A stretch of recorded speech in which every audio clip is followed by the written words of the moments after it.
Sega.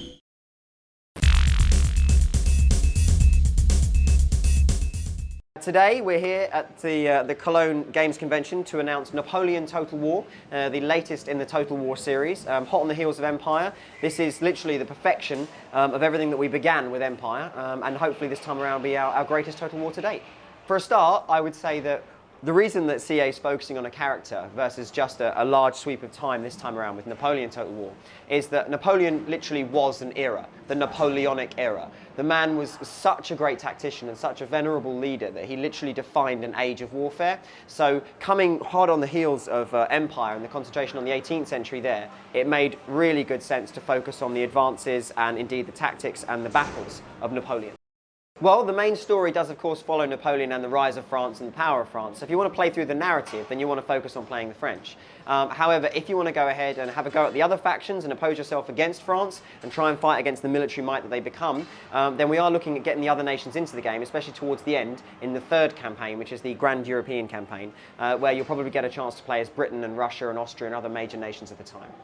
All of Napoleon's major engagements will be there as historical scenarios for you to play through from either side to see if you could have done better or indeed if you could have done worse than the other generals of the day. We're still balancing which battles we're going to include, but you can be sure that the major conflicts will definitely make it into the historical scenarios.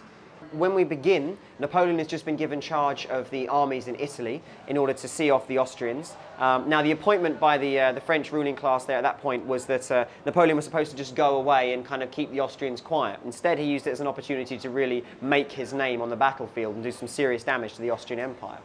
We then follow him through to the Middle Eastern campaign, whereby he's going out into the Middle East to bring back the riches of Egypt and elsewhere back to France and show his own glory.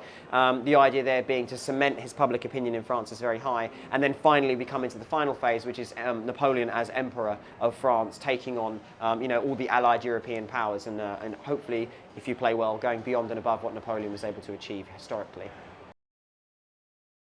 So if you imagine what we started with the Road to Independence, where you had 3 chapters, you've now got a whole campaign map devoted solely to the Italian campaign, a whole campaign map devoted solely to the Middle Eastern campaign, and then a large campaign map devoted solely to the Grand European campaign following on from that. So there are actually 3 separate large campaign maps, all of which are kind of more detailed, contain different features and tactical sets than those that you may have seen before. I am super excited about Napoleon Total War because Napoleon is going to be bigger, better, grander, more tactical and more strategic than Empire ever was, and I'm extremely proud of Empire, so to take it on a level with Napoleon is pretty fascinating.